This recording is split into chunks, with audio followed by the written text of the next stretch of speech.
The Joel Embiid and James Harden era has begun in Philadelphia, and it is off to a scorching start. Matt, I got a very simple question for you to start our week. What are your first impressions of James Harden in Philadelphia?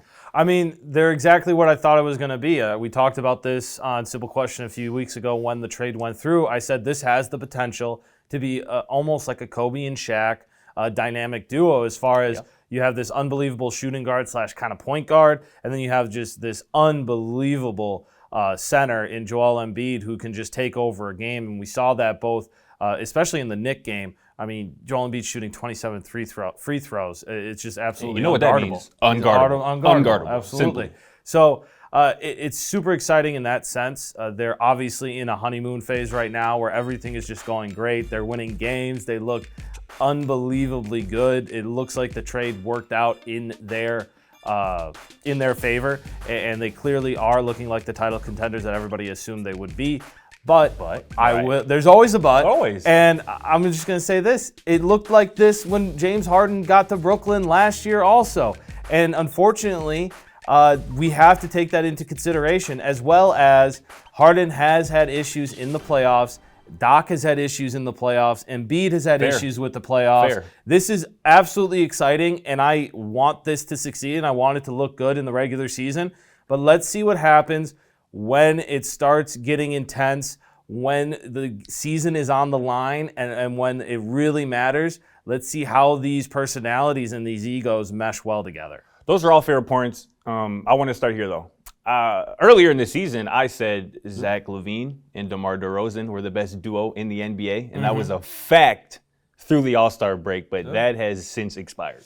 Joel Embiid and James Harden are the best duo in the NBA now at this point. James Harden, let me just make sure I get this right, is averaging 28, 14 assists, and 9 rebounds in his 2 games as a Sixer. Obviously, this is a small sample size, but he's been absolutely killing it. Yep. Him and Embiid appear locked in. They appear to want to play with each other. Yep. And that's a scary side. I've been very clear that Joel Embiid, up to this point, is my MVP candidate. I mean, what he did to the Bucks before the All-Star break, 42, 14, and 5, averaging damn near 29 points a game. You just mentioned it, 27, 28 free throws in a game.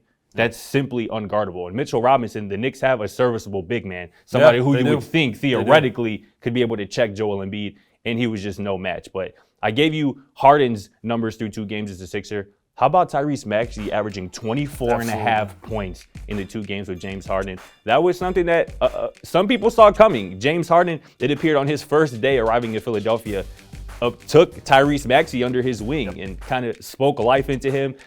Sometimes it takes a young player, that OG, that veteran who believes in you, who can still play, to kind of raise your game to another level. And I mentioned it too when I talked about Embiid's MVP status. He's been doing it through the All-Star break, while Tobias Harris, who's supposed to be, that second fiddle before James Harden arrived, supposed to be that third fiddle after James Harden arrival. Tobias Harris is having his his worst season since he arrived in Philadelphia. But if Tyrese Maxey can be that third piece, this is scary. And this is the thing. I don't know if there's a team in the East that on paper should be able to rock with this Philadelphia 76ers. Obviously, the Bucks are going to be right there, and I'm willing to bet that's probably your Eastern Conference Finals. If it's mine at this point, and I think a lot of people would agree with that. But how do you see the East as a whole now, with the Sixers having a new look, adding James Harden? Once again, I think that the East continues to be the toughest conference this year. They're the better conference. I think that Brooklyn, if they get Kevin Durant, and let's see what Ben Simmons is like, they're obviously going to be in the conversation. But I do think Philly right now has put themselves at that upper echelon with Milwaukee as far as teams that look extremely dangerous and should be in the Eastern Conference Finals and possibly the Finals. And that's no discredit to what Miami is doing, to what Chicago is doing, and all these other great Eastern Conference teams. But there is a different level that needs to be reached. And right now it looks like Philly can reach that level. Now, I will say, there have been issues with this Philly team once they get to the playoffs, and that's going to be the biggest question. You have to take that into consideration. But you always talk about, the 2 minutes left in the fourth quarter, who do you want out there? If Maxey is going to play the way that he's playing, if you have Harden, if you have Embiid, it's going to be very hard to shut one of those guys down because they're all ready to make, especially Harden and Embiid, they're ready to step up and take over a game late in the fourth quarter. So this Philly team, if they're not one, they're definitely two in my eyes, and Milwaukee is definitely one. No doubt about it. And this is why I was very adamant at the trade deadline when this deal went through. The Sixers won this trade because they had a ceiling that was capped off with Ben Simmons on the roster.